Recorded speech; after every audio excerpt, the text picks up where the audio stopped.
este discurso del presidente Nicolás Maduro, se muestra abrazando a un joven, pero que no menciona, por lo menos hasta el momento, al joven que ha muerto en Táchira. Es muy significativo, ¿no? Sí. Porque lo que está haciendo es trata de contrarrestar el efecto de la muerte deplorable de la muerte de un chico de 14 años, ¿no? Un estudiante. Entonces, es muy significativo lo que... O sea, están realmente golpeados. Ha tenido que salir de inmediato. Saben que eso evidentemente indigna a la gente, ¿no? Un menor de edad ha tenido que salir de inmediato. Y una ironía que rescata también Krause en su artículo, lo que ha dicho Mario Vargas Llosa, ¿no? Cómo el país se liberó a América Latina del colonialismo español, ahora sufre lo que él llama el abandono de los países hermanos, ¿no? Lo que volvíamos a decir, lo que dijimos hace un rato de la idea de esta reacción quizás insuficiente, ¿no? Que se siente frente a una situación como esta. En todo caso, lo que tiene es el respaldo de Cuba, pero claro, una Cuba que está avanzando en reformas mucho más rápidas de lo que Venezuela, que se está concentrando más bien en un sistema que parece insostenible. Claro, así es. Otra ironía. Es otra ironía, ¿no? Y además, mientras él insulta a Estados Unidos, Cuba se acerca más bien a Estados Unidos, entonces ahí también hay una divergencia entre los dos países, ¿no? Y además, claro, Cuba pudo respaldarse en Venezuela cuando la Unión Soviética cayó, e incluso ha llegado a depender más de la ayuda venezolana, el petróleo venezolano, que lo que dependió de la ayuda de la Unión Soviética. Pero que lo que también comenta Krause es, bueno, ahora con el petróleo tan bajo, ¿a quién va a voltear a mirar Venezuela? Exactamente. Se está quedando, claro, internacionalmente se está quedando muy aislado, o sea, está perdiendo efectivamente, digamos, ese sostén que podía representar, sostén político, quiero decir, que podía representar Cuba, ¿no? No sé, pues aquí mirará a Corea del Norte. Corea del Norte, y sin haber hecho ninguna reforma interna, digamos, que les permita no ser tan dependientes en el petróleo, bueno, ¿no? O sea, ha querido voltearse hacia China, pero China no ha soltado un duro. Y Rusia tampoco, porque Rusia tiene sus propios problemas, entonces, claro, y además con las deudas que ya tiene, que tiene Venezuela, el gobierno venezolano, ¿quién se va a atrever a prestarles otra vez dinero, ¿no? ¿Qué alternativas puede tener en ese momento, como está la situación en el gobierno de Maduro, bueno, el país, Venezuela, para llegar en todo caso a un diálogo, quizás a una forma de evitar que siga la violencia? Bueno, yo creo que a estas alturas, en realidad, la salida más racional es la salida, como dijeron inicialmente hace un año. En este caso ya no hay margen para mucho más, ¿no? Ahora, todavía hay un sector de la oposición que está apostando a las elecciones, ¿no? Legislativas, ¿no? Ahora, ¿cuál sería la salida constitucional? O que no respete mucho la Constitución del régimen, pero si es que se trata de buscarla dentro de la legalidad. Digamos, lo más apegado a la institución, ya, dicen, ¿no? Claro, ellos se apoyan en un artículo de la Constitución que prevé la renuncia, ¿no? Pero en todo caso, si no se da la renuncia, lo más apegado a la Constitución sería las elecciones legislativas de fin de año, ¿no? Donde en principio si gana la oposición, que por eso se dice que eventualmente podrían ser postergadas, ¿no? Estaremos atentos a ver si es que Nicolás Maduro se refiere a la muerte de este adolescente en Táchira. Pasamos ahora a la Argentina. El secretario de la Presidencia, Aníbal Fernández, considera que el caso Nisman es parte de una conspiración del ex agente de inteligencia Antonio Stiuso contra la presidenta Cristina Fernández. El secretario general de la Presidencia, Aníbal Fernández, aseguró que el caso del fallecido fiscal federal absolutamente fue envuelto del ex espía Jaime Stiuso a la presidenta Cristina Fernández. Además, el funcionario sostuvo que Diego Lagomarsino, el asistente que le entregó el arma cuya bala provocó la muerte de Alberto Nisman, debería estar preso.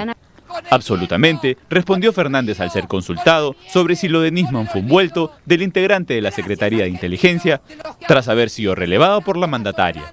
En declaraciones a Radio del Plata, el secretario recordó que Stiuso fue relevado por la presidenta a fines del año pasado y se jubiló el 6 de enero de este año. No tengo dudas de que no está ajeno a lo que está sucediendo.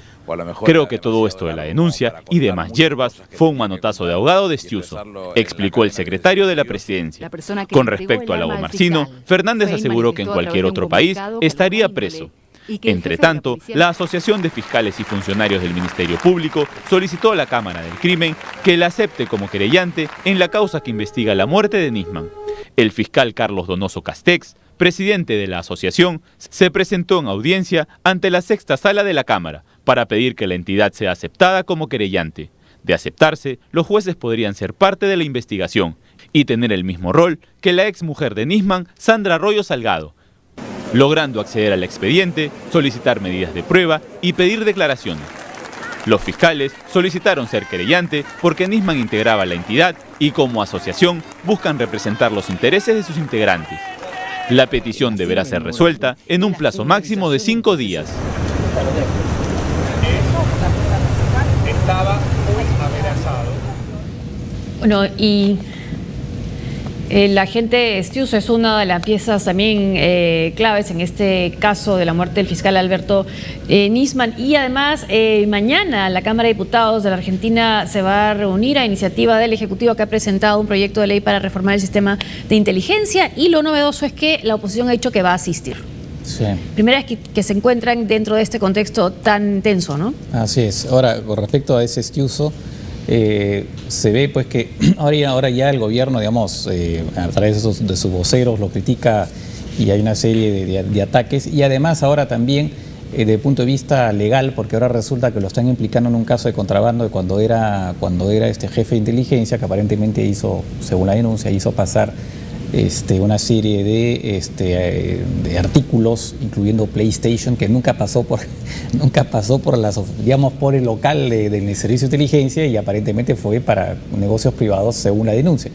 Lo que también hay que resaltar en lo que se ha dicho en el reportaje es que llama la atención cómo los funcionarios del gobierno argentino, el ministro, el secretario de la Presidencia y la propia Cristina Kirchner se pronuncian sobre la supuesta culpabilidad de gente que en todo caso ni siquiera está siendo procesada por la justicia. O sea, una vez más hay una interferencia desde el Poder Ejecutivo sobre lo que pasa en el Poder Judicial o en la Fiscalía. O sea, es una cosa, ¿cómo puede decir este señor que el Lagomarsino, que fue el que entregó la pistola, debería estar preso? ¿A santo de qué? O sea, él es un miembro del Ejecutivo y en tanto como tal no puede estar haciendo ese tipo de declaraciones. Pero en fin, eso demuestra que en Argentina lamentablemente también hay un problema de grave de división de poderes, de desinstitucionalización del país, ¿no?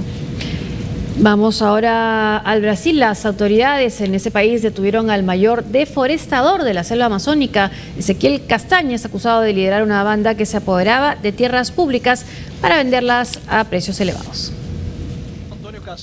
La policía brasileña arrestó al mayor deforestador de la selva amazónica, identificado como Ezequiel Castaña. Su arresto fue realizado en una operación conjunta de la Policía Federal y la Fuerza Nacional de Seguridad en la localidad amazónica de Nuevo Progreso, en el estado de Pará. Castaña es acusado de dirigir una banda que se dedicaba a apoderarse ilegalmente de tierras de titularidad pública en la Amazonía para después talarlas y venderlas como pasto a un precio elevado. La banda operaba en las proximidades de la carretera federal en Pará y, según cálculos de la Fiscalía de ese estado, eran responsables de un 10% de la deforestación ocurrida en la Amazonía brasileña en los últimos 2 años. El Ministerio Público Federal demandó la prisión preventiva de Castaña, así como de otros 9 integrantes del grupo delictivo.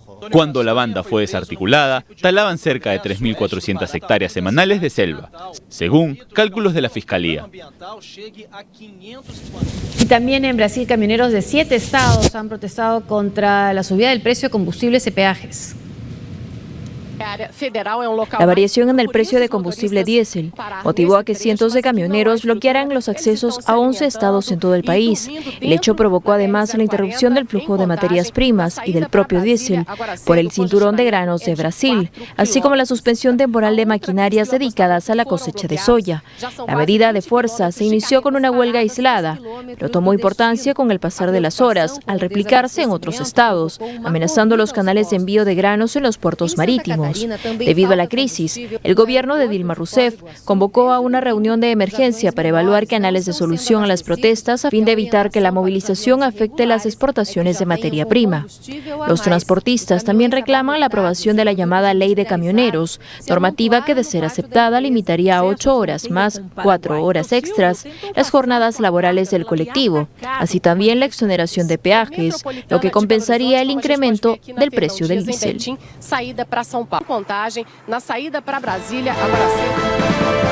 Hacemos una pausa y al regresar. Secuestran a funcionaria internacional en Yemen.